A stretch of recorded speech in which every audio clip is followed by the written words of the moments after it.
जी अस्सलाम वालेकुम दोस्तों, मैं हूं जुनैद इकबाल और आप देख रहे हैं नए रास्ते और आओ बाहर चले। ये हमने एक कोलैबोरेट किया है और ये आइडिया है जनाब अली हसन भाई का।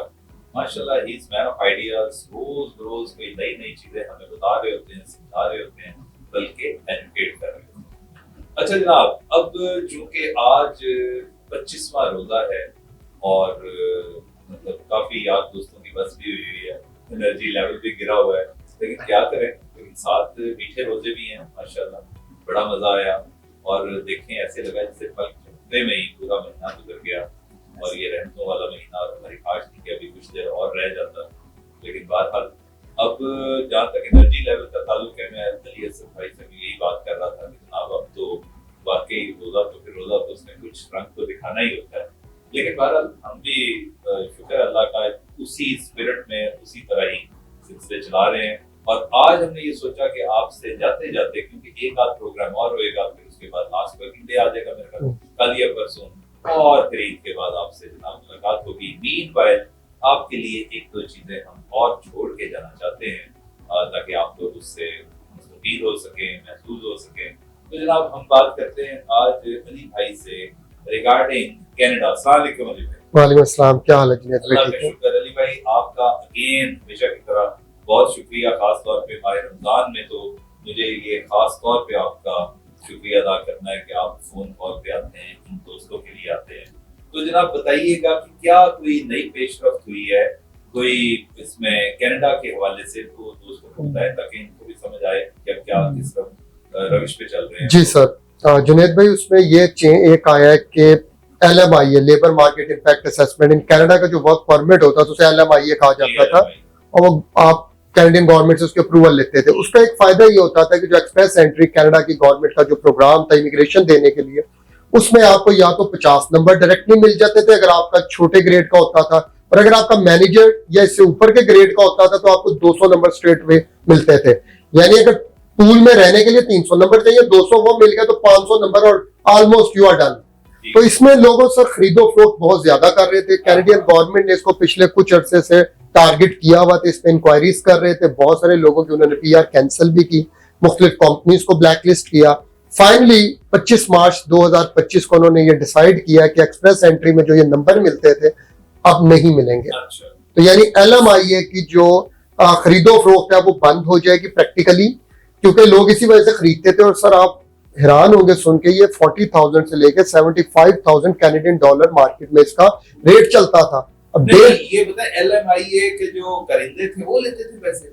जी बेसिकली सर होता ये था कि एक माफिया बैठा हुआ है। मैं खुद जब कनाडा में था, मैं मुख्तलिफ लोगों को मिला, बाकायदा सर ऑफिस बने हुए कनाडा के अंदर भी।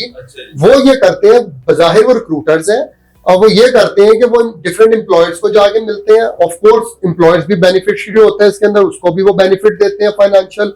दरमियान में मेजर चंक खुद रखते हैं, फिर एक लॉयर आपने करना होता है जो अप्रूवल लेके देता है। तो ये सारे इस चक्कर में वो आपसे जैसे मैंने कहा 40,000 से लेकर 75,000 तक चार्ज करते थे। और ये इसकी वजह से सर जो जेन्युइन लोग थे ना उनको जॉब नहीं मिल रही थी, क्योंकि हर एम्प्लॉयर की कोशिश होती है कि चलो यार 15-20,000 तो मिलना ही है। फिर दूसरी बात ये होता था कि उस बंदे ने काम तो आपके पास करना ही करना है, क्योंकि उसने आगे एक्सप्रेस एंट्री में जाना था। तो वो एम्प्लॉयर को पैसे भी मिल जाते थे और एक वर्कर भी मिल जाता था। अब जब पैसे नहीं मिलेंगे तो मेरिट पे जॉब्स आएंगी, तो ये लोगों के लिए बड़ा एक पॉजिटिव चीज है। यहाँ की तरह वहाँ के इदारे भी मतलब इस तरह करके वो पोल्यूट हो जाते हैं, लेकिन बहरहाल इंसान है ना, बनी नौ इंसान, जहाँ भी जाएगा कोई ना कोई कारनामा तो बहरहाल सर अंजाम देगा।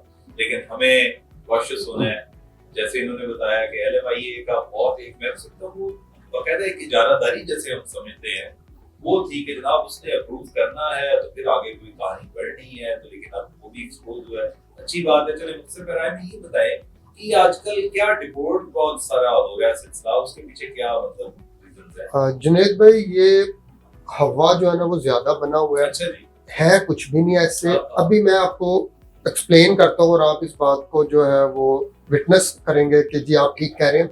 सर आप फॉर एग्जांपल हम कनाडा को स्पेसिफिकली एज ए, क्योंकि अभी कनाडा पे बात है, केस स्टडी ले लेते हैं।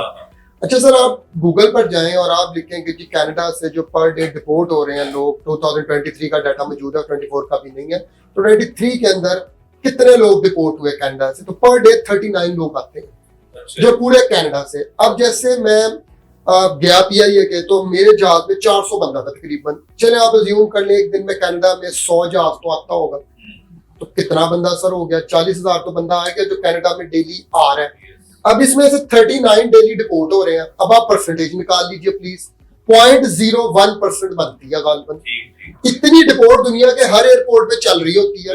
ये ऐसी कौन सा तो सर बात यह है कि हमारे यहाँ पे मोस्टली अनफॉर्चुनेटली ऐसे लोग ज्यादा गाइड कर रहे हैं जिन्होंने खुद एक्सपीरियंस नहीं है, खुद कभी उन्होंने देखा नहीं होता क्या, कोई टॉपिक पकड़ा और उसको पकड़ के बस चढ़ दौड़े।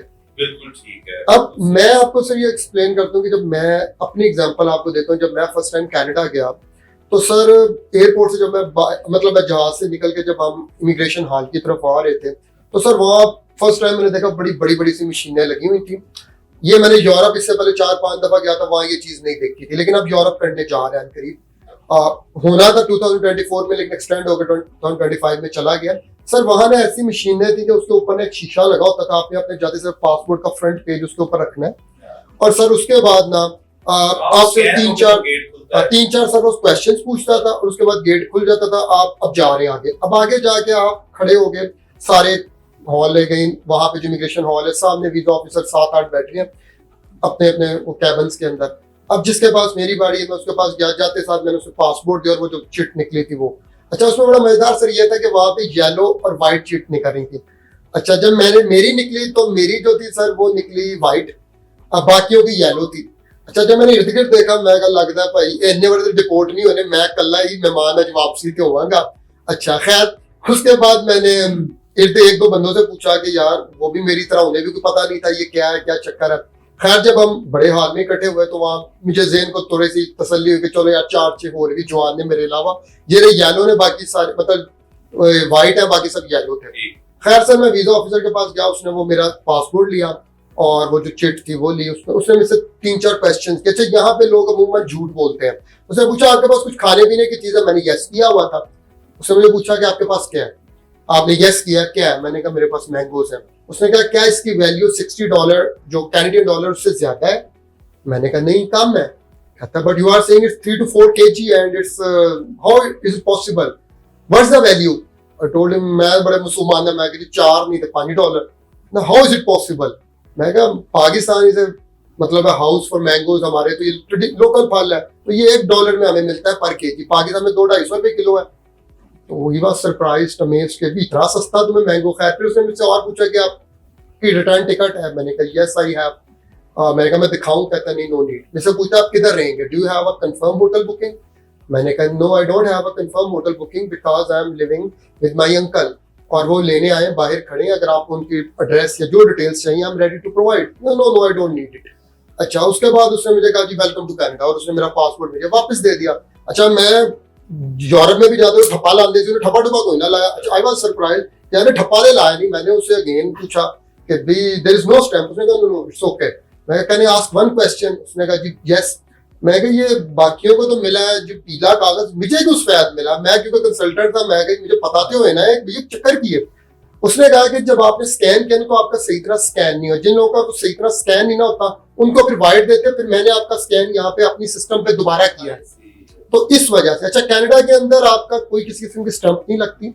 हाँ अगर वीजा ऑफिसर ये अगर स्टैंप ना लगे, अच्छा सर मैं अंदर आ गया हूँ, सुना ये है कि 6 महीने की एंट्री होती है, बट कुछ भी नहीं ऊपर लिखा, कुछ भी नहीं। फिर मैंने इस पर रिसर्च की, दोबारा मैं गया, मैं उनसे जाके मिला, उन्होंने कहा जी अगर तो हम इसके ऊपर स्टैंप लगा देना तो फिर हम एक सर्टेन टाइम लिख देते हैं कि यस जुनैद साहब इज अलाउड फॉर 2 months। अब जुनैद साहब ने 2 months के अंदर जाना है, अगर हम कोई स्टैंप नहीं लगाते it mean it's valid for 6 months। तो सर ये डिपोर्ट का सिर्फ और सिर्फ हवा बना हुआ है, कोई एट एक्चुअल नहीं हालात है। ये पूरी दुनिया में इतने लोग हर वक्त डिपोर्ट हो रहे हैं। हाँ पाकिस्तान के अंदर जो प्रॉब्लम आ रही है उसकी मैं आपको रीजन बताता हूँ सर क्या है। हम लोग यहाँ पे एजेंटों के हत्थे चढ़ जाते हैं, वो सारे फेक डॉक्यूमेंट्स लगाते हैं, आपको पता ही नहीं होता कि आप कौन है, क्या है, आपके बारे में क्या इंफॉर्मेशन प्रोवाइड की गई। जब वीजा ऑफिसर आपसे 1-2 सवाल करता है उसके पास तो खुला होता है नीचे आपका खाता सारा। जब वो आपसे क्वेश्चन करता है तो आपको पता ही नहीं होता कि भाईजान हुआ क्या हुआ है। आपको तो मैं वीजा दिया और 30-40 लाख उसने डन बेस का जेब में डाला।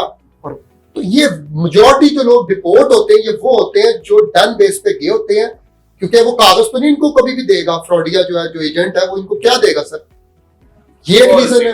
दूसरी रीजन सर ये है कि पाकिस्तान के एयरपोर्ट्स पे जब आप जाते हैं आपके पास प्रॉपर टिकट नहीं होती सर रिटर्न, आपके पास होटल बुकिंग कंफर्म नहीं होती, आपके पास पैसे नहीं होते वाफर। तो सर वो कैसे एफआईए वाले बहुत अच्छा काम कर रहे हैं, क्योंकि एक्चुअली जब वहां से डिपोर्ट हो गया था तो सारा मलबा मुल्क की रिप्यूट पे गिरता है, एफआईए पे गिरता है। तो they are doing the great job now. ठीक हो गया। देखें जनाब, ये हमने एक मुख्तसर सा आज पॉडकास्ट किया है। कुछ सवालात मेरे जहन में आए थे तो उनकी क्लैरिटी उन्होंने दे दी है, आपको भी समझ आ गई कि वही है कि डिपोर्ट हो रहा है, डिपोर्ट हो रहा है। ताहम डिपोर्ट भी होते हैं, उसकी अल्टीमेटली रीजंस जो है वो इन्होंने बता दी हैं। बेसिक ये है कि जनाब आपके पास होटल की बुकिंग होनी चाहिए, रिटर्न टिकट तो हो कि मतलब उसके बगैर देखें ना, आपके पास एक वन साइड टिकट लेके जा रहे हैं, दैट मींस कि आपने वापस कोई नहीं आना। खैर इस तरह की चंद एक चीजें, इनको मद्दे खातर रखें, आपको कतई कोई भी रिपोर्ट नहीं करेगा। दूसरा, कनाडा के हवाले से LMIA के बारे में इन्होंने बताया कि आप उसकी इजाजत खत्म होने को जा रही है, ये चली गई है, या और पॉइंट नंबर तो चीज हो रही थी वो खत्म कर दी है। तो कोशिश करेंगे कि अगर तो हमारे पास 2 दिन बचते हुए तो फिर हम एक दफा दोबारा मिल लेंगे।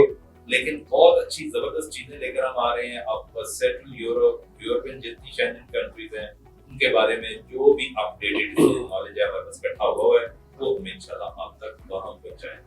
आपका शुक्रिया अली असद, आपका बहुत बहुत शुक्रिया। Thank you very much.